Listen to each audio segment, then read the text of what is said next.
எல்லாருக்கும் வணக்கம். நான் உங்களுடைய டாக்டர் அன்பு ஆறுமுகம். இன்னைக்கு ஒரு முக்கியமான தலைப்புல ஒரு கெஸ்ட் ஸ்பீக்கரா எய்ம் டு வின் அப்படிங்கிற இந்த ஒரு அகாடமி மூலமா உங்களை சந்திக்கிறதுல ரொம்ப ரொம்ப சந்தோஷம். மாணவர்களுக்கான ஒரு சேவையா இந்த தளத்தை வந்து கட்டமைச்சு ஒரு ரீச் தி அன்ரீச் அப்படின்னு சொல்லக்கூடிய ஒரு மோட்டோல போட்டித் தேர்வுகளுக்கு தயாராகக்கூடிய மாணவர்களுக்கான சில இலவசமான கருத்து களத்தை நம்ம அமைச்சு கொடுக்கணும் அப்படிங்கிற இந்த ஒரு நல்ல எண்ணத்துல வந்து எங்கள மாரி ஒரு மென்டார்ஸ் மீட் பண்றது வந்து ரொம்ப ஒரு நல்ல விஷயம். ஒரு ஆரோக்கியமான விஷயமும் கூட. ஸோ ஒரு நல்ல ஒரு சர்வீஸ் மோட்டிவோட இன்னைக்கு இந்த தலைப்புல உங்கள சந்திக்கிறதுல வந்து எனக்கு ரொம்ப சந்தோஷம். Thank you so much for Aim to Win Academy for inviting me to deliver a guest session as a guest speaker on this particular topic. டாபிக்கே நச்சுன்னு டைட்டில் வச்சிருக்கோம். Beginner to winner UPSC 2026. இந்த சமயத்துல நிறைய பேர் வந்து யூபிஎஸ்சி போட்டித் தேர்வு 26 நம்ம எழுதலாமா? போட்டித் தேர்வை நம்ம ஒரு ட்ரையல் பார்க்கலாமா? ஒரு அட்டெம்ப்ட் எழுதி தான் பார்ப்போமே அப்படின்னு சொல்லி நிறைய பேர் நீங்க யோசிச்சுட்டு இருப்பீங்க. இந்த காணொலிய பார்க்க போற எல்லாருமே இந்த தாட் உங்களுக்கு இருக்கும். அந்த தாட்ட ஒரு புஷ் பண்ணி ஒரு ரிஃபைன் பண்ணி கண்டிப்பா நீங்க பண்ணலாம் அப்படிங்கிற ஒரு கருத்தை வந்து கொஞ்சம் ஆழமா பதிவிக்கிறது தான் இன்னைக்கு என்னுடைய ஒரு நோக்கம். ஒரு அறிமுகம்னு கூட சொல்லலாம். போட்டித் தேர்வுல நான் வரலாமா? வேணாமா? இந்த ரேஸ் எனக்கா? இந்த ரேஸ்லலாம் ஓடுறதுக்கு நமக்கு தெம்பில்ல சாமி. என்ன வேண்டாம், என்ன விட்டுருங்க அப்படின்னு நினைக்கிறீங்களா? No issues. என்னதான் இந்த எக்ஸாம்ல இருக்குங்கிறத நீங்க தெரிஞ்சுக்கணும் இல்லையா? தெரியாமலே ரேஸ கலந்துக்க மாட்டேன்னு சொல்றதுல வந்து அர்த்தம் இல்ல இல்லையா? So let's see what is UPSC all about. ரொம்ப பிரீஃபா, சுருக்கமா, நச்சுன்னு. அப்படி என்னங்க நீங்க ஒரு டைட்டில் வந்து ஒரு கேம் சேஞ்சர் படம் மாதிரி வச்சிருக்கிறீங்க அப்படின்னு சொல்லி நீங்க யோசிக்கலாம். காரணமா தான் வச்சிருக்கேன். Let's see. பொதுவா யுபிஎஸ்சி அப்படின்னு சொல்லும் பொழுது என்னென்ன தேர்வுகள் யுபிஎஸ்சி நடத்துறாங்க அப்படிங்கறதுல வந்து நமக்கு ஒரு புரிதல் வந்து கடைக்கோடியில் இருக்கக்கூடிய ஒரு ஆர்வலரா இருந்தாலும் நீங்க தெரிஞ்சுக்க வேண்டியது அவசியம். கேன் ஐ ரைட் ஒன்லி எனக்கு ஐஏஎஸ் ஆகணும், எனக்கு வந்து ஐபிஎஸ் ஆகணும், இதுதான் என்னுடைய ஆசை, நான் ஒரு அரசாங்க அதிகாரி ஆகணும். ரொம்ப சொல்லணும்னா இந்த 3 ஸ்டேட்மெண்ட்னுடைய ஒரு வட்டத்துக்குள்ள தான் நம்மளுடைய எண்ண ஓட்டங்கள் வந்து போயிட்டு இருக்கும். That is good, that is necessary, but you also need more clarity, more awareness. So என்னெல்லாம் எக்ஸாம்ஸ் இந்த யூபிஎஸ்சிங்கிற அமைப்பு வந்து ஃபர்ஸ்ட் நடத்துறாங்க அப்படிங்கிறத கொஞ்சம் நீங்க தெரிஞ்சுக்கிறது நல்லது. The first and foremost exam, இதே ஸ்லைட்ல கூட ஐஏஎஸ் நம்ம போட்டிருக்கோம். இவங்க நடத்தக்கூடிய முதல் தேர்வு civil service exams. Combined defence CTS exam, defence services exam நடத்துறாங்க. நேஷனல் டிஃபென்ஸ் அகாடமி, அமரன் படம்லாம் பார்த்துருப்பீங்க. நிறைய பேருக்கு வந்து ஆர்மியில சேரணும்னு கூட மோட்டிவேஷன் வந்திருக்கும்னு நான் நினைக்கிறேன் இந்த படம் பார்த்துட்டு. ஸோ டெஃபினெட்லி அந்த மாதிரி நீங்க சேரணும், ஒரு ஆஃபீஸரா நான் ஆகணும், ஆஃபீஸர் ட்ரைனிங் அகாடமியில நான் ட்ரைனிங் எடுக்கணும், இப்பயே நான் கிளம்புறேன், தாம்பரம் போறேன் ஓடிஏக்கு அப்படின்னு நீங்க நினைக்கிறீங்கன்னா that is also conducted by UPSC. Economic services, பொருளாதாரம் அப்படிங்கிறது backbone of any economy. இன்னைக்கு நிறைய கரண்ட் அஃபேர்ஸ்ல பார்த்தீங்கன்னா பொருளாதார நிலை குறித்து நிறைய இன்ஃபோகிராஃபிக்ஸ் வந்த வண்ணம் இருக்கு. I keep sharing in my broadcast channel also. And முக்கியமான ஒரு விஷயம், எக்கனாமிக் சர்வீஸ் எக்ஸாம், அதுக்கான ஒரு தனி எக்ஸாம் இருக்கு. இன்ஃபேக்ட் ஒரு ரெக்கமெண்டேஷனே வந்து ஜுடிஷியல் சர்வீஸ்க்கு நம்ம ஏன் ஒரு தனி தேர்வு நடத்தக்கூடாதுங்கிற ஒரு ரெக்கமெண்டேஷன் டிஸ்கஷன்ல கூட இருந்ததா சொல்லுவாங்க. Central armed police forces exam, assistant commandant exam, சிஏபிஎஃப்னு சொல்றோம். Very very important exam.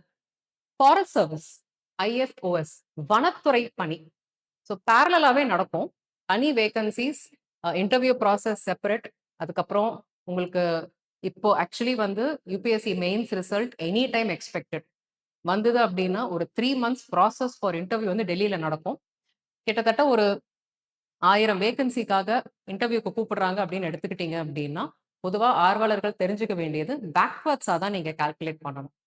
10 லட்சம் பேர் எழுதுறாங்க, 0.001 தான் கிளியர் பண்றாங்க. That is also one way of presenting the data. அது ஒரு வகை. அப்படி சொல்லும் பொழுது ஒரு பயம் வரும். இந்த ரேஸ்ன்னு முதல்ல சொன்னேன் இல்லையா, அந்த கேம் சேஞ்சர்னு சொன்னேன் இல்லையா, நம்ம ஓடி போயிடலாம், வேண்டாம் வேண்டாம் சாமி, ஒரு ஒரு ஸ்டெப்பா பின்னாடி வச்சு ஓடுற மாதிரியே இருக்கும். சான்ஸே இல்லை. எவ்வளவு வேகன்சியோ அந்த வேகன்சிக்கு தான் ஒரு எக்ஸாம். அந்த எக்ஸாம்ல ஒரு பரவலா நிறைய பேரை நம்ம வந்து ஈர்க்கணும், பெஸ்ட் ஆஃப் டேலண்ட்டை நம்ம வந்து உள்ள கொண்டு வரணுங்கிறதுக்காக தான் ஒரு 3 ஸ்டேஜஸா எக்ஸாமை பிரிச்சிருக்காங்க. ஜெனரிக் ஸ்டேஜ், அதுக்கப்புறம் கொஞ்சம் டிஸ்கிரிப்டிவ் ஸ்டேஜ் தான் நம்ம மெயின்ஸ்ன்னு சொல்றோம். மெயின்ஸ் எக்ஸாம் அப்படின்னு சொல்லக்கூடிய இந்த தேர்வு முடிஞ்சதுக்கு அப்புறம் தான் நமக்கு டெல்லியில நடக்கக்கூடிய நேர்முக தேர்வுகள். 12th ஃபெயில் படம் நிறைய பேர் பார்த்திருப்பீங்க. ஆஸ்பிரன்ஸ்ன்னு சொல்லிட்டு ஒரு வெப் சீரிஸ் கூட வந்தது. Part 1 and I think part 2 கூட வந்ததுன்னு நினைக்கிறேன். I'm not sure. நான் பார்ட் 1 தான் பார்த்திருக்கேன். ஸோ இதுலலாம் காட்டக்கூடிய விஷயங்கள் இதெல்லாம் நிஜமா அப்படின்னு கேட்டீங்கன்னா ஆல்மோஸ்ட் ரியல்னு சொல்லலாம். ரியலிஸ்டிக்கா காட்டியிருக்காங்கன்னு சொல்லலாம். ஸோ 12த் ஃபெயில் படம் வந்து ஒரு true life story. So Manoj Sharma IPS அப்படின்னு சொல்லக்கூடிய அவருடைய ஒரு லைஃப் ஸ்டோரி தான் அந்த படத்துல வந்து முடிஞ்ச அளவுக்கு ரியலிஸ்டிக்கா காட்டியிருப்பாங்க. In fact the entry to UPSC அந்த இடம் வந்து நீங்க அந்த ஒரு மூவில மட்டும் தான் நீங்க அந்த என்ட்ரிய பார்க்க முடியும். Because that is actually there in Delhi. So அத காட்டியிருப்பாங்க. அதுக்கப்புறம் of course it will be a different environment. So இது நீங்க ஏன் சொல்றேன் அப்படின்னா, this exam is a filtering exam. தேவையான வேகன்ஸீஸ்க்காக ஒரு எக்ஸாம் நடத்துறாங்க. Is that exam popular? கண்டிப்பா. வேர்ல்டுலயே டஃபஸ்ட் எக்ஸாம் அப்படின்னு சொல்லக்கூடிய எக்ஸாம்ஸ்ல யுபிஎஸ்சி அந்த ரேங்க் லிஸ்ட்ல 2வது இடத்த பிடிச்சிருக்கு. இது நம்மலாம் பெருமைப்படக்கூடிய விஷயமும் கூட. பட் அதே நேரத்துல, மேடம் ஆல்ரெடி வலிச்சிட்டு இருக்கு. இன்னும் ஏன் குத்துறீங்க அப்படின்னு சொல்ல வேண்டாம். That's how this exam is rated. And this particular body UPSC இத்தனை ஒரு தேர்வுகளை அவங்க நடத்திட்டு இருக்காங்க. ஸோ நீங்க அடுத்து பார்த்தீங்கன்னா, so combined medical services exam, engineering services exam, forest service exam, geo சயின்டிஸ்ட்கான தேர்வுகள்னு சொல்லிட்டு நிறைய தேர்வுகள் நடத்துறாங்க. So when you look at numbers, my sincere advice, எவ்வளோ வேகன்சி, அதுக்கு இன்டர்வியூக்கு எவ்வளோ பேரை கூப்பிடுவாங்க, நம்ம தயார்படுத்திக்கக்கூடிய ஒரு தேர்வனுடைய அடிப்படைகள் நம்ம தெரிஞ்சுக்கணும். அது ஸ்ட்ராங்கா இருந்தால் ஒழிய, நம்மளுடைய நோக்கம், எண்ணம் இருந்தாலும், ஒரு வைராக்கியம் இருந்தாலும், கனவாக இருந்தாலும், வெறியா இருந்தாலும், அடிப்படை இதுதாங்க. That's why I said I'm very happy to come and talk to all of you as a guest speaker for today's session. எனக்கு இந்த ஸ்லைட் ரொம்ப பிடிக்கும். ஆம், ஏன் பிடிக்கும் அப்படின்னு கேட்டீங்கன்னா, அதுல எழுதியிருக்கிற அந்த டைட்டில், "வேர் அம் ஐ?" என்ன மேடம், உங்க முன்னாடி தான் உட்காந்துருக்கோம். உங்க வீடியோ தான் பார்த்துட்டு இருக்கோம். இப்படி கேட்குறீங்களே அப்படின்னு சொல்லிட்டு நீங்க நினைக்க வேண்டாம். ஒரு ஆஸ்பிரண்டா, ஒரு ஆர்வலரா, எந்த இடத்துல நான் பயணிச்சுட்டு இருக்கேன்? இந்த ஒரு யுபிஎஸ்சிங்கிற ஒரு முக்கியமான ஒரு போட்டித் தேர்வு, இந்திய ஆட்சி பணியில பன்முகத்தன்மை கொண்ட பதவிகள்ல போய் உங்கள உட்கார வச்சு அழகு பார்க்கணும்னு நினைக்கிற எங்கள போன்ற மென்டார்ஸ், டீச்சர்ஸ், இன்ஸ்டிடியூட்ஸ் இவங்களோட ஒரு பிரிட்ஜ் மாதிரி எங்க மேல அப்படியே நீங்க பயணிச்சு, எங்க மூலமாகவும், எங்க மேலேயும் நீங்க பயணிச்சு, இந்த பாதையை தாண்டி அடையக்கூடிய ஒரு இலக்கு தான். Okay? You have a road map. We are here. We are a bridge. We connect you to the goal that is UPSC. But இந்த பயணத்துல நீங்க எங்க இருக்கீங்க அப்படிங்கிறது ரொம்ப ரொம்ப முக்கியம். இந்த ஐடென்டிஃபிகேஷன் ஒரு நெறைய பேருக்கு தெரியாம இருக்கும் பொழுது தான், ஒரு குழப்பமான ஒரு சூழல் உருவாகுறதுக்கு ஒரு வாய்ப்பு இருக்கு. Please remember that. If you are a beginner, நான் வந்து ஒரு கனவு இருக்கு. I want to write. ஒரு ஐடியா இருக்கு. எனக்கு அத பத்தி அதுக்கு மேல எதுவுமே தெரியாது. அப்ப நீங்க ஒரு பிகினர். ஓகே? ஜஸ்ட் ஒரு ஆசை. ஒரு எய்ம், பேஷன். உங்களுடைய கூட பயணிக்கக்கூடிய நண்பர்கள், தோழர்கள், நண்பா, நண்பீஸ், உங்களுடைய ஆசிரியர்கள். இப்ப எனக்கெல்லாம் வந்து ஐ வாஸ் அன் ஆஸ்பிரண்ட். என்னுடைய ஆசிரியர்கள், அப்பா, அம்மா இவங்களுடைய ஊந்துதல், அவங்களுடைய எண்ணங்கள் தான் ஜாஸ்தி. அது என்னுடைய கனவா இல்லையான்னு, என்னுடைய பயணமா இல்லையாங்கிறது தெரிஞ்சுக்கிறதுக்கு எனக்கு கொஞ்சம் வருஷம் ஆச்சு. Okay. But I am a UPSC mentor here with all of you. So who is an intermediate player? இது ரொம்ப முக்கியம் ஆக்சுவலா. இன்டர்மீடியேட்னா ஒரு கோச்சிங் ஸ்டார்ட் பண்ணிட்டீங்க. ஒரு ஃபவுண்டேஷனல் கோச்சிங்ன்னு சொல்லுவோம். கோச்சிங் அப்படின்னாவே நெறைய விஷயங்கள் மாணவர்களுக்கு ஒரு புரிதல் கிடையாது. நான் ஏன் இவ்வளோ ஸ்ட்ராங்கா அந்த வேர்ட்ஸ புரிதல் கிடையாது நான் டக்குன்னு சொல்லிட்டு நான் கடந்து போயிட முடியாது. ஏன் அப்படி சொல்றேன்னு கேட்டீங்கன்னா, ஆ கோச்சிங்னா என்ன? There are various stages. Foundational கோச்சிங்ன்றது ஒண்ணு.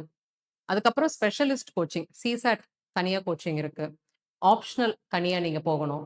மெயின்ஸ் எக்ஸாம் தனியா போகணும். பெர்சனாலிட்டி டெஸ்ட்க்கு தனி விங். இதெல்லாம் பிரான்ச் அவுட் ஆகும். ஃபவுண்டேஷனல் கோச்சிங் அப்படிங்கிறது ஒரு அடிப்படை புரிதல், ஒரு கான்செப்ட். இந்த எக்ஸாம்னா என்ன? இந்த எக்ஸாம்க்கு என்ன சப்ஜெக்ட்ஸ் இருக்கு? இந்த சப்ஜெக்ட்ஸ்னுடைய அடிப்படை கன்டென்ட் என்ன?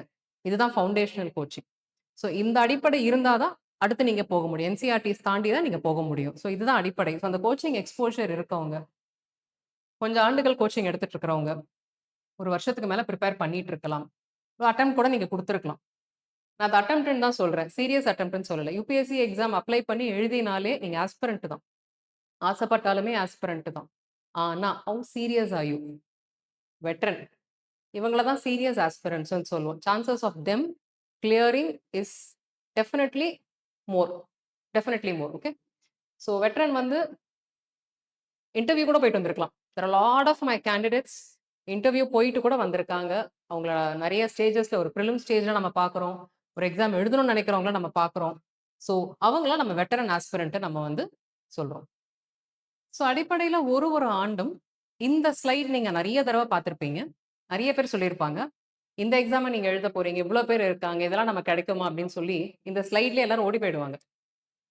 It's very true. பட் இது ஃபேக்ட்டான்னு கேட்டீங்கன்னா, ஃபேக்ட் தான். பட் இந்த ஃபேக்ட்ட நம்ம எப்படி பார்க்கணும்னு ஒரு ஸ்டோரி இருக்கு இல்லையா? So you have to start from here. எவ்ளோ வேக்கன்ஸீஸ்? அதுக்கு எவ்ளோ பேர் இன்டர்வியூக்கு தேவைப்படுறாங்க? அந்த இன்டர்வியூல நான் செலக்ட் பண்றதுக்கு ஒரு மெயின்ஸ் எக்ஸாம்ல நான் எவ்ளோ பேர செலக்ட் பண்ணணும்? ஸோ அப்படிதான் நம்ம பிரிலிமினரி ஸ்டேஜ்லேருந்து டீகோட் பண்ணணும். If you want to decode this slide, நீங்க இங்க தான் ஆரம்பிக்கணும். 2023ல இவ்ளோ வேகன்சி, இன்டர்வியூ அட்டெண்ட் பண்ணாங்க இவ்ளோ பேர், மெயின்ஸ் எக்ஸாம் எழுதினவங்க 14,000 சொச்சம். அந்த எக்ஸாம்க்கு அப்ளை பண்ணவங்க எவ்ளோ பேர்? 10லருந்து 11 லட்சத்துக்கு மேல அப்ளை பண்ணி அப்பியர் ஆகி எழுதியிருக்காங்க. பட் சம்டைம்ஸ் 50% கூட எழுதல. 2018 டேட்டா பார்த்தீங்கன்னா, அப்ளை பண்ணதுல பாதி பேர் தான் எழுதியிருக்காங்க. But that is not the number you should focus. Vacancy எவ்ளோ? This is the number you should focus. என்ன பொறுத்த வரைக்கும் இந்த லாஸ்ட் 3 நம்பர்ஸ் தான் எனக்கு வந்து ரொம்ப இம்பார்ட்டன்ட். ஏன் இன்னைக்கு இந்த மாதிரி ஒரு கெஸ்ட் செஷன் அப்படின்னாவே மென்டார்ஸ் லைக் அஸ் ஏன் நம்ம வெளியில வந்து பேசுறோம் அப்படின்னா இந்த ஸ்லைடு தான். நம்ம மாநிலத்தில இருந்து எவ்வளவு மாணவர்கள் ஆர்வலர்களா மாறுறாங்களோ, அதை காட்டிலும் அவங்க வந்து எக்ஸாம் எழுதி அந்த பயணத்துல வந்து அந்த கட்டத்தை தாண்டணும். That is the purpose. இது ரொம்ப வருஷத்துக்கு முன்னாடி குறைஞ்சிருந்தது. படிப்படியா படிப்படியா நிறைய மாற்றங்கள், நிறைய முன்னேற்றங்கள், நிறைய முன்னெடுப்புகள். ஸோ அரசாங்கங்களா இருக்கட்டும், தனியார் நிறுவனங்களா இருக்கட்டும், அகாடமிஸா இருக்கட்டும், டீம் ஸ்டெப்ஸ் எவ்வளவோ இண்டிவிஜுவல் மென்டர்ஸ் மூலமா ஒரு கலெக்டிவ் எஃபர்ட்னே கண்டிப்பா நம்ம சொல்லலாம். நம்ம மாநிலத்துல இப்போ ஒரு நல்ல முன்னேற்றம் இருக்குன்னு சொல்லலாம். இதெல்லாம் ஒரு பெருமைப்படக்கூடிய விஷயம். ஸோ இப்ப பாத்தீங்கன்னா திஸ் நம்பர் ஸோ செலக்ட் ஆகக்கூடியதுல 2023, 24 வரைக்கும் நல்ல ஒரு ரேஷியோ டிஃபரன்ஸ் நமக்கு தெரியுதுன்னு சொல்லலாம். ஜென்ரலி ஸ்பீக்கிங் யூபிஎஸ்சி எக்ஸாம் பத்தி பேசணும்னா அந்த ஒரு ஸ்லைட் போதும். ஏன்னா அது அப்படியே கிறிஸ்பா கன்ஷியா சொல்றாங்கன்னு நீங்க நினைக்க வேண்டாம். ஸோ ஒரு எக்ஸாம் நீங்க தயார்படுத்திக்கிறீங்க உங்களை அப்படின்னு கேட்டீங்கன்னா, மல்டிபிள் சாய்ஸ் கொஸ்டின் இதுதான் அந்த அடிப்படை பேட்டர்ன். ஆன்சர் ரைட்டிங் 2வது ஸ்டேஜ்ல உங்களுக்கு சவாலா வந்து நிக்க போறது மெயின்ஸ் எக்ஸாம் தான். 75ல இருந்து 85% ஆஸ்பிரன்ஸ் வந்து தே ஃபோக்கஸ் ஆன் பிரிலிமினரி எக்ஸாம்ஸ். அந்த எக்ஸாம் கிளியர் பண்ணிட்டு யூபிஎஸ்சியோட எக்ஸாம் கேலண்டர் வந்து ஒரு வினோதமான கேலண்டர். ஸோ ரீசெண்டா கூட யூபிஎஸ்சி அவங்களுடைய சார்பாக பதிவு செய்யப்பட்ட விஷயங்கள் வந்து இந்த பேட்டர்ன் டைம் லைனை ஏதாவது குறைக்க முடியுமா அப்படிங்கிற ஒரு விஷயம் கூட டிஸ்கஷன் வந்தது. அதை பத்தி நிறைய நீங்க சோஷியல் மீடியால சமூக வலைதளங்கள்ல யூபிஎஸ்சியினுடைய ஒஃபிஷியல் பேஜஸ்ல கூட நீங்க பார்த்திருக்கலாம். பட் இந்த டைம் லைனை சுருக்கிறத விட அவங்க உச்சநீதிமன்றத்தில் ஒரு அஃபிடவிட் ஃபைல் பண்ணியிருக்காங்க. என்ன அப்படின்னு கேட்டீங்கன்னா, பிரிலிம்ஸ் எக்ஸாம் அந்த முதல் நிலை தேர்வுகள் முடிந்த உடனே ஒரு ப்ரொவிஷனல் ஆன்சர் கீயும், அதுக்கப்புறம் பிரிலிமினரி ரிசல்ட் வந்த உடனே ஆன்சர் கீயும் நாங்க ரிலீஸ் பண்றோங்கிற ஒரு முக்கியமான விஷயம். அது வரைக்கும் அப்படி கிடையாது. ஸோ இப்போ 25 பிரிலிம்ஸ் வரைக்கும் பார்த்தீங்கன்னா, இப்போ நீங்க 26 வரைக்கும் வெயிட் பண்ணணும். இன்டர்வியூ ஸ்டேஜ் வந்ததுக்கப்புறம், இன்டர்வியூ ரிசல்ட்ஸ் வந்ததுக்கப்புறம் தான் 25னுடைய prelims answer key, prelims cut off எல்லாமே ரிலீஸ் ஆகும். So that was the challenge. Okay. So answer writing practice யாரும் பெருசா முக்கியத்துவம் குடுக்கறது இல்ல. லேக் ஆஃப் அவேர்னஸா? ஏன்னா ஒரு பிரிலிம்ஸ் ரிசல்ட் மே மாசம் நடக்கக்கூடிய தேர்வு, மே எண்ட் ஆல்மோஸ்ட் நடக்கக்கூடிய தேர்வு. ரிசல்ட் வர்றதுக்கு நமக்கு ஒரு 3 to 4 வீக்ஸ்ல ரிசல்ட்ஸ் ரிலீஸ் பண்றாங்க. பை தென் ஒரு 1 1/2 மாசம், 2 மாசத்துல உங்களுக்கு 2ஆம் நிலை தேர்வுகள், மெயின்ஸ் எக்ஸாம் நடக்குது. 2 மாசத்துல புதிய சப்ஜெக்ட்ஸ், ஆப்ஷனல் பேப்பர் 2 இருக்கு. ஆ அதெல்லாம் நீங்க படிக்கிறதுங்கிறது சாத்தியமில்லாத விஷயம். எஸ்ஏ பேப்பர் 1 இருக்கு. ஸோ நீங்க பிரிப்பேர் பண்றதுங்கிறது உண்மையிலேயே சாத்தியமில்லாத விஷயம் இன் 2 மந்த்ஸ். மேடம் இது எப்படி நீங்க சொல்றீங்க? சும்மா நீங்க வாயில வடை சுட்டுட்டு போயிடுவீங்க. அப்படிலாம் கிடையாது. நாங்கலாம் பிசிஎம் பேட்ச் போட்டிருக்கோம். நான் பிரிலிம்ஸ் முடிச்சுட்டு கண்டிப்பா நான் பிரிப்பேர் பண்ணுவேன். நல்லா பண்ணுவேன். நல்லது கண்டிப்பா definitely I hope so too. But unfortunately that's not the way it works.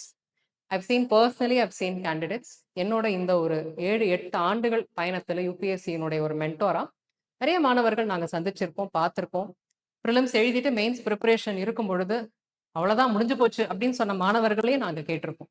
So mains எழுதணும். 2 மாசம் இருக்கு. பிரிப்பேர் பண்ணணும். எப்படி மோட்டிவேட் பண்ணுவீங்க? Because they've been preparing for some time. Prelims clear பண்ணா பெரிய விஷயம்னு நினைக்கிறாங்க. கிளியர் பண்ணிடுறாங்க. அந்த எஃபர்ட் போட்டு அவங்க நினைச்சது நடந்தாலும், பட் அந்த தயார் நிலைப்படுத்துதல், அவேர்னஸா, நம்பிக்கையா, என்ன நம்ம சொல்றதுக்கு தெரியல. But you have to start your preparation கம்பைன்டா. ஃபவுண்டேஷனல் கோச்சிங் முடிச்சுட்டீங்க அப்படின்னா, பிரிலிமினரி ஃபோக்கஸ் முடிச்சுட்டீங்க அப்படின்னா, you should start with your mains preparation. Current affairs. அடுத்த முக்கியமான விஷயம் நியூஸ் பேப்பர் ரீடிங்கோட லிங்க் ஆகுறது. மே 2025 கொஸ்டின் பேப்பர் ப்ரிலிம்ஸ்ல பார்த்தீங்கன்னா, பிப்ரவரி 2025ல பிரான்ஸ்ல நடந்த இந்தியா அண்ட் பிரான்ஸ் ஹோஸ்ட் பண்ண ஏஐ சமிட் பத்தி ஒரு கொஸ்டின் வந்திருக்கு. பிப்ரவரியில நடக்குது. 25 கொஸ்டின் பேப்பர்ல ரிஃப்ளெக்ட் ஆயிடுது. அந்த சமிட் பத்தி ரொம்ப டீடைல்டான statement based question, current affairs question. So ஃபெப்போட முடிச்சுக்கலாம், அதெல்லாம் கேட்க மாட்டாங்க நம்ம நினைக்கிறதுக்கு வாய்ப்பே இல்லை. UPSC is continuously levelling up their level of questioning. And optional subject சொன்ன மாதிரி என்ன எடுக்க போறீங்க, சப்ஜெக்ட் மாத்திலாம் பாஸ் பண்ணவங்கலாம் இருக்காங்க. I personally know a lot of candidates who have changed optional subjects and also chosen one. அவங்களோட மேஜரே எடுக்கணும்னு அவசியம் கிடையாது. ஒரு மேஜர் சப்ஜெக்ட்டுக்காக நீங்க வந்து ஒரு டிகிரி படிக்கணுமா, பிஜி படிக்கணுமா, either in regular or correspondence, நிறைய கேள்விகள் இதெல்லாம் நிறைய பேருக்கு போயிட்டு இருக்கும். ஸோ பர்சனாலிட்டி டெஸ்ட்டுக்கு முன்னாடி சில ஆட்ரிபியூட்ஸ் நீங்க தெரிஞ்சுக்க வேண்டியது இதுதான்.